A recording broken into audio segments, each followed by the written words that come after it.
Hey friends, this is Tyler here from Rehab to Fab Designs, and today we're going to be talking about primers, basically when to prime. So anytime you are working on a piece that has a dark wood stain color on it, like a mahogany, a cherry is really bad about bleeding, or any of these older, really true antique pieces, you're probably going to want to start by putting a primer on it.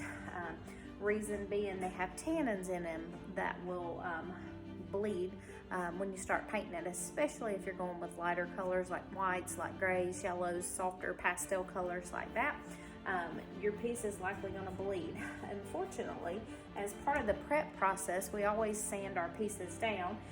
You don't necessarily have to sand it down to complete and raw wood, but you at least need to give everything a good scuff sand, meaning scuffing the shiny factory finish off to help your paint to adhere.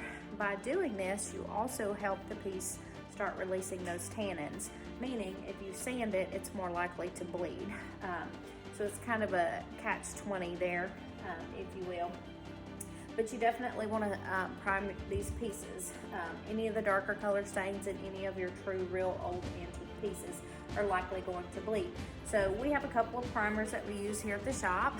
We've got Dixie Belle Boss that we've started using. We're a content creator for Dixie Belle, and so they lovingly provide us with products to create content for them, and so we have been using this. I've had good success with it. Another primer that we've used in the past that we really like is Benzenser. You can pick it up at your local hardware stores like Home Depot. They have different ones that have water-based, they have an oil-based if you need it for a real true bad bleeder. But they're a little bit harder to work with. You can spray them if you like, but it takes a little bit of a learning curve to get used to them. This is a water-based. It's a lot easier to work with. You can paint it on, you can roll it on. If you read the instructions, or the label rather, it says blocks odor, stains, and stops bleed through. It is white, so it's going to give you a white finish on here, which is just going to help basically give you your first coat or two to lay down as your base coat under your paint, which is only going to help with that. So for this piece, it has been cleaned, even though it looks dusty. It's just from the scuff sanding. It was cleaned in Dixie Belle's White Lightning. After that scuff sanding, all the repairs were made.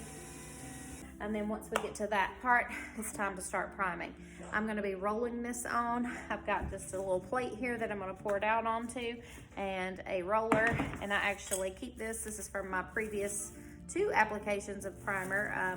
Once you're done with it, you can just roll it up in saran wrap or plastic wrap, and it'll keep it moist so you can use it for your next go round. Before we start priming, I'm going to finish up just what I like to call some housework.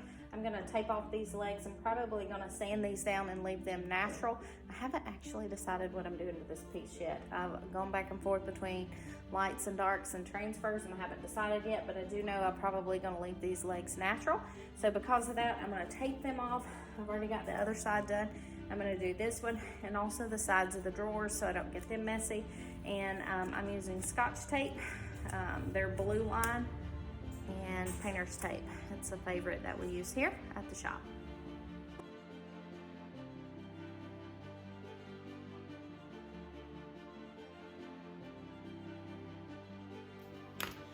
So we're going to start by mixing our primer up really well. I've got a spoon here. You can stir it, or you can just kind of mix it like I just did, but you do want to make sure it's mixed well.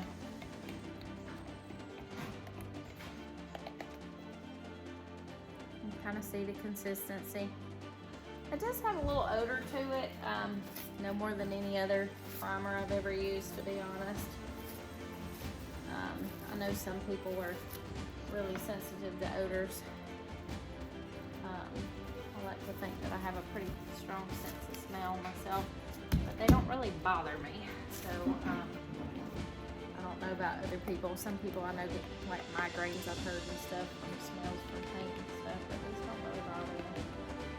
So I'm just going to spoon a little bit out on my plate here, and I'm going to use my roller. Kind of pick up and get a little distribution on my roller there, and then I'm just going to start rolling. For the top on this piece, I'm going to be painting it as well.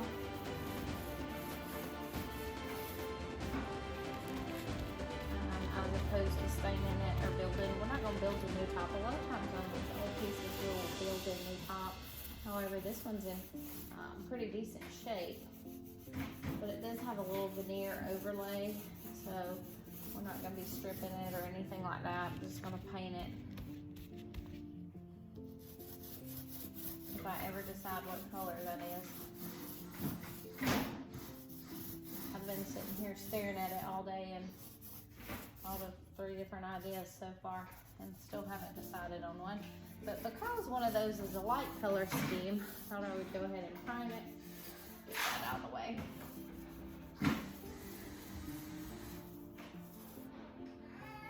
Cut the sound here.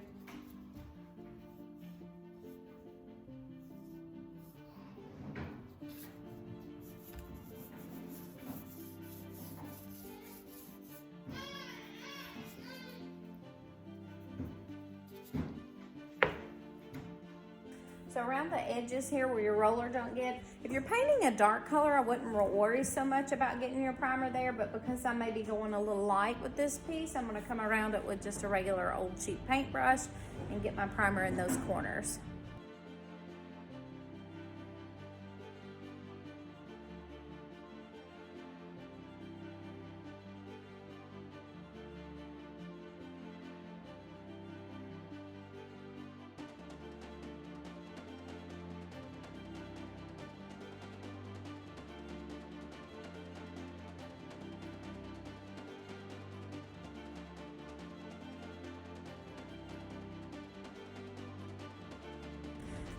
So I don't know if you can see, this is one coat of primer here, and I just wanted to show you, I just turned on my ring light to see if it helped for this to be visible or not, but really what it did was blind me. But I don't know if you can see on camera or not here, but you can see areas where my really stark white primer looks kind of yellowy, brownish.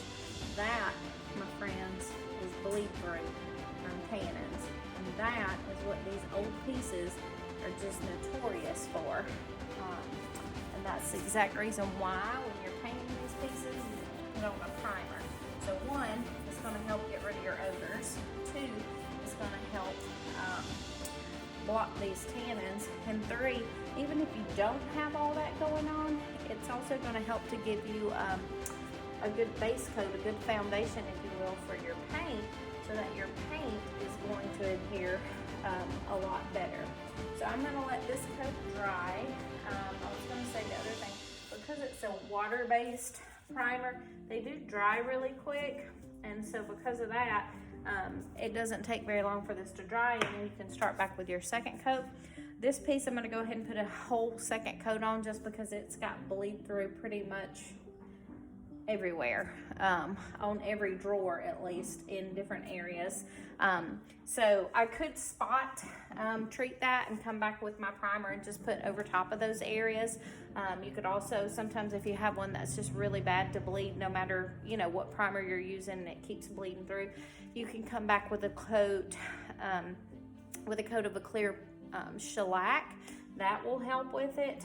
You just have to be careful because some paint brands will react poorly to shellac and cause issues with it. But I'll come back, and instead of spot treating this, I'm going to go ahead and come across the whole thing with a whole second coat overall, and once it dries, and then we'll let it dry again and see how it looks. But usually before it even gets dry, if it's going to bleed, you can see it coming through.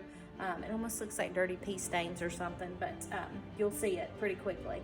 All right, so here's what the piece looks like with 2 coats of Boss. I got pretty good coverage with that. Covered up most of that bleed through. There's a couple of little areas where I feel like I can still see a little bit of discoloration there. But I don't think I'm gonna go, I had thought originally about going light with this piece, but I think I'm gonna go dark actually, or a combination of some colors. So I'm not really worried about that. But that's what we got, 2 coats of Boss. Thanks so much for watching. Be sure and hit the subscribe channel and follow us on social media under Rehab to Fab Designs.